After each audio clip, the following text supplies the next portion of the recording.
جهزوا نفسكم بقى عشان اجيب لكم اكبر مكان على البحر تفطروا فيه مع بعض. احنا النهارده في موكا باي، في اكبر مكان على البحر، كذا قعدات مختلفه كمان على البحر تفطر فيهم براحتك انت واصحابك. يلا بينا. لوهله هتحس ان المكان ده مدينه مش مجرد كافيه تفطر فيه، وده لان موكا باي فيه اكتر من 8 قعدات مختلفه تقريبا لكل الاذواق. واكتر قعده عجبتني شخصيا هي القعده اللي على فيو البحر، بس خلي بالك لو الدنيا ساقعه فانت هتنشف وانت قاعد، ومش معنى كده انك لو قمت هتسيب المكان وتمشي، لان الميزه في موكا باي انك ممكن تتحرك براحتك في اي مكان وتقعد في اي حته تعجبك بنفس التيكت. زي مثلا قعده زي دي على البول لاصحاب المزاج الرايق، او قاعده على الروف في وسط المكان بعيدا عن الدوشه والزحمه. ولو انت من الناس اللي بتحب تربع وتفرش براحتها وهي بتاكل، فعندك كمان قعدات عربي بكل اشكالها وقدام شاشه كبيره عشان تتفرج على اللي انت عايزه. ولو معاك اطفال فانت ممكن تقعد في اكبر ساحه في المكان واللي فيها الكيدز اريا علشان يبقى اولادك قدامك وانت قاعد. وكمان في صالتين مقفولين، صاله في الدور الارضي وصاله على الروف عشان تقعد فيهم براحتك. خلصنا بقى من القعدات وفطرنا، تعال اقول لك بقى على احلى حاجه في المكان. يا ساتر يا ساتر يا ساتر يا ساتر.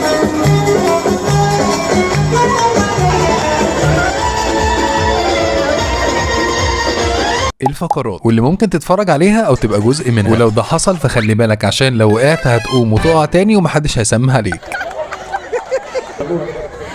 وبعديها فقرة النعنشة والفرفشة،